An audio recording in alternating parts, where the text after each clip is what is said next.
बिस्मिल्लाहिर्रहमानिर्रहीम। अस्सलाम वालेकुम नादरीन, आप यूट्यूब चैनल देख रहे हैं, मैं इमरान खान हूँ। नादरीन, पूरी की पूरी हुकूमत, पाकिस्तान की एस्टेब्लिशमेंट और बहुत सारे टाउट्स ये गंडापुर के सामने एक शीशा पिलाई हुई दीवार बन के खड़े हो गए। यानी वो गंडापुर का नुकसान होने नहीं देना चाह रहे। मुझे पहले अंदाज़ा नहीं था कि पाकिस्तान की जो इस वक्त पीडीएम की हुकूमत है या जो एस्टेब्लिशमेंट है या उनके टाउट्स हैं वो गंडापुर से इतना प्यार करते हैं। अगर किसी ने पाकिस्तान की तारीख़ में बेहतरीन नूरा कुश्ती की है तो उसका एवॉर्ड अगर आप देना चाहें तो अब आप दे सकते हैं फैसल करीम कुंडी को और गंडापुर को, क्योंकि ये दोनों आपस में जानवरों की तरह लड़ते थे। रोज़ाना की बुनियाद पे एक दूसरे के खिलाफ स्टेटमेंट्स देते थे और फिर आप देखें कि अब गंडापुर इस्तीफ़ा देता है और फैसल करीम कुंडी कहता है जी मेरे पास आया ही नहीं। हालांकि गुज़िश्ता रात लेट नाइट इस्तीफ़ा पहुंच चुका, लेकिन फैसल करीम कुंडी कहता है मेरे पास गंडापुर का इस्तीफ़ा नहीं आया। वफाकी वज़रा बैठे हुए हैं, प्रेस कॉन्फ्रेंस कर रहे हैं गंडापुर की हमायत में। जितने भी लोग इमरान खान के मुखालिफ हैं या जितने लोग इमरान खान को नापसंद करते हैं या उनसे बोगज़ रखते हैं या उनसे नफ़रत करते हैं, वो तमाम लोग गंडापुर को बचाने के लिए मैदान में आ गए हैं और सुहेल अफरीदी को ना लाने के लिए पूरी तरह सरगर्म हो गए हैं। अब कानूनी तरीका क्या है इसका मैं आपको बताता हूँ, लेकिन इमरान खान साहब तक ये दबाव डाला गया, उन तक बार बार ये बात पहुँचाई गई कि खान साहब अपना फ़ैसला वापस ले लें, ये फ़ैसला आप ना करें। लेकिन इस पर इमरान खान साहब डट गए। इमरान खान साहब ने कहा नहीं, सुहेल अफरीदी का नाम मैंने दिया, उसको जाके बनाओ वज़ीर आला खैबर पख्तूनख्वा, वही होगा वज़ीर आला खैबर पख्तूनख्वा। अब नाज़रीन, जो कानूनी तरीक़ाकार है इसका वो तो ये है कि इस्तीफ़ा दे दिया वज़ीर आला ने, गवर्नर ने इस्तीफ़ा मंजूर कर लिया, एक कानूनी तरीक़ाकार है, ये तो हो जाएगा। उसके बाद नए कायद का या वज़ीर आला का इंतखाब होगा। अब नून लीग ने अपना उम्मीदवार दे दिया तो अपोजिशन मुत्तफ़िका उम्मीदवार भी दे सकती है, अलग भी दे सकती है। गंडापुर ने एक दौर में कहा था कि 22 MPAs पूरी तरह से कंप्रोमाइज़ हैं और वो कंट्रोल में है एस्टेब्लिशमेंट के, ये गंडापुर ने कहा था। तो अब वो 22 MPAs का भी इम्तिहान है, क्योंकि इलेक्शन कमीशन ऑफ पाकिस्तान ने फौरी तौर पर एक बड़ी कार्रवाई डाल दी है। उन्होंने सुप्रीम कोर्ट ऑफ पाकिस्तान के एक फ़ैसले को जवाज़ बनाते हुए पाकिस्तान तहरीक इंसाफ के तमाम MPAs को, MNAs को आज़ाद डिक्लेयर कर दिया। यानी अब कोई कहीं भी वोट डाल सकता है, लेकिन जो जहाँ भी वोट डालेगा वो फिर वहीं पे रहेगा, वापस आने का कोई रास्ता नहीं है। खैबर पख्तूनख्वा में इमरान खान साहब के MPA तोड़ लेना कोई खाला जी का वाड़ा नहीं है कि एस्टेब्लिशमेंट जाएगी या सेक्टर कमांडर्स या वहाँ पे जितने भी एजेंसियों के लोग हैं वो लोग अपना दबाव डालेंगे, बंदे गवाह करेंगे, पकड़ेंगे, मारेंगे, कुटेंगे और कहेंगे जी हमने इतने बंदे तोड़ दिए और अब ये बंदे नून लीग के उम्मीदवार को वोट डालेंगे। ये नहीं होना। इक्का दुक्का हो सकता है, बड़े पैमाने पर ये मुमकिन नहीं है, ये नहीं होना। हालात अब बहुत बदल गए हैं। इन्हें तो 2022 में पंजाब में से टोटल मिला के 20 बंदे मिले थे बड़ी मुश्किल से, पूरे पंजाब में इतनी बड़ी असम्बली में से, और बाद में भी उनमें से 16 बंदे 17 बंदे सीटें हार गए थे।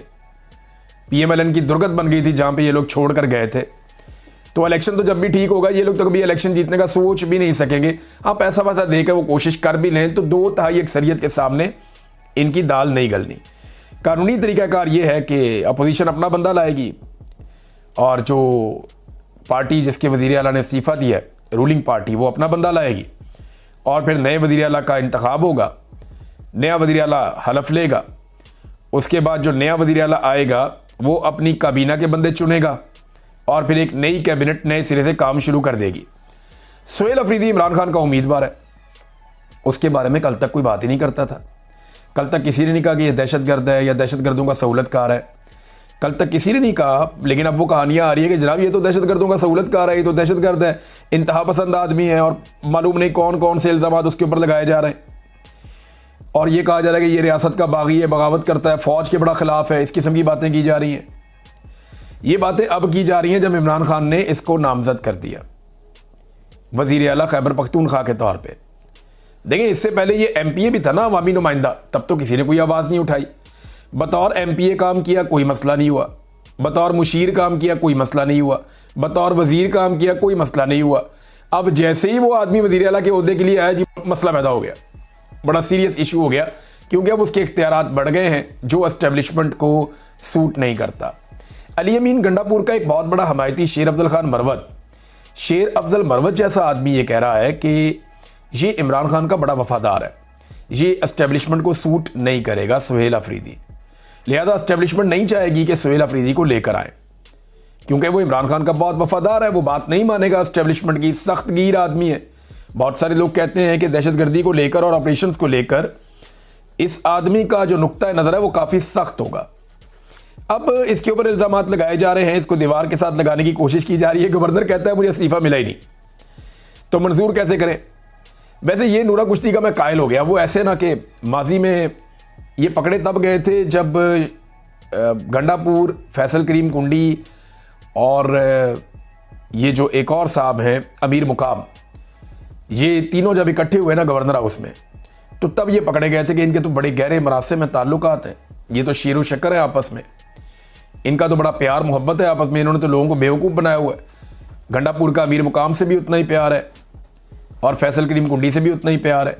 ये तो लोगों के लिए मार धाड़, बाहर जाओ, कारकुनों को मरवाओ, कारकुनों को गोलियां लग जाए, कोई बात नहीं, मारने वाले को हम गले लगाएंगे। मोहसिन नकवी जब भी आया, अली अमीन गंडापुर ने दरवाजे पे इस्तकबाल किया और गले लगाया। इसने आम शहरियों का कत्लेआम किया अनाउंस करके कि हम गोलियों का छट्टा मारेंगे और सब तितर बितर हो जाएंगे, हम इन पे गोलियां चलाएंगे। गोलियां चलाने की धमकी लगा के मोहसिन नकवी ने बाद में गोलियां चलाई, इंसान कत्ल हो गए, इंसानों की लाशें डी चौक में पड़ी थी, गंडापुर वहां से चला गया। लेकिन उसके बाद और उससे पहले गंडापुर इस शख्स को गले लगाकर मिलता रहा कि जी वो मिलने आया, जी मैं तो मिलने जा रहा हूं, मैं तो इस्तकबाल कर रहा हूं, हमारी रवायात हैं। तो वो जो इस्लामाबाद में लोग गए थे, लाशें छोड़ के भागना भी आपकी रवायात हैं क्या? यानी जो आप करें वो ठीक है, जो कोई और करे वो गलत है। तो जिस तरह के प्रोटोकॉल दिए गए थे मोहसिन नकवी को, वो इंतहाई अजीबोगरीब मनाजिर थे। पाकिस्तान तहरीक इंसाफ के लोगों के उस पर बड़ी दिल आज़ारियाँ हुई थी और बड़ी तकलीफ हुई थी। अब गंडापुर साहब वो वाहिद आदमी है जिन्होंने बड़ी कामयाबी के साथ इमरान खान साहब की कैद को, उनके ऊपर बनने वाले मुकदमात को और जो जुल्म उनके ऊपर, उनकी फैमिली के ऊपर हुआ, उसे नॉर्मलाइज किया। यानी गंडापुर साहब ने बदतरीन जुल्म करने वाले मोहसिन नकवी को जफ्फियाँ डाली हैं तो सबके सामने है, शहबाज शरीफ के सामने, बाकी लोगों के सामने कैसे वो मीठे बन जाते थे सबके सामने। जैसे वो पूरी कैबिनेट को लेकर खाना खिलाने ले गए कोर कमांडर हाउस में, ये भी कहानी सब जानते हैं।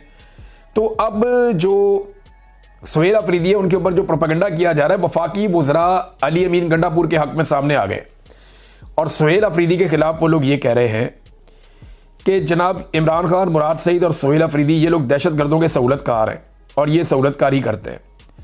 मगर कुछ हकायक हैं जो आपको याद रखने पड़ेंगे। 2022 में जब मिलिट्री एस्टेब्लिशमेंट ने यह फैसला किया कि दहशतगर्दी को पाकिस्तान में लाया जाएगा, तो उस वक्त सबसे बड़ा मुखालिफ बन के जो सामने आया वो मुराद सईद था, जिसने पाकिस्तान में नए सिरे से एहतजाज शुरू किया। सबसे पहले उसने आवाज़ उठाई, उसने शोर मचा दिया था कि पाकिस्तान की मिलिट्री एस्टेब्लिशमेंट अफगानिस्तान के बॉर्डर को नरम कर रही है दहशतगर्दों के लिए और बाई डिज़ाइन दहशतगर्दों को पाकिस्तान में दाखिल किया जा रहा है और उनके ठिकाने पाकिस्तान में बनाए जा रहे हैं। आने वाले वक्त में पाकिस्तान में दहशतगर्दी बढ़ जाएगी, खैबर पख्तूनख्वा में पाकिस्तान तहरीक इंसाफ की हुकूमत डैमेज होगी, बहुत नुकसान होगा, हमारे लोग मुसीबत में पड़ जाएंगे। ये बात बार बार कह रहा था मुराद सईद। अब तक के लिए इतना ही, अपना ख्याल रखिएगा, अपने इस चैनल का भी। अल्लाह हाफिज़।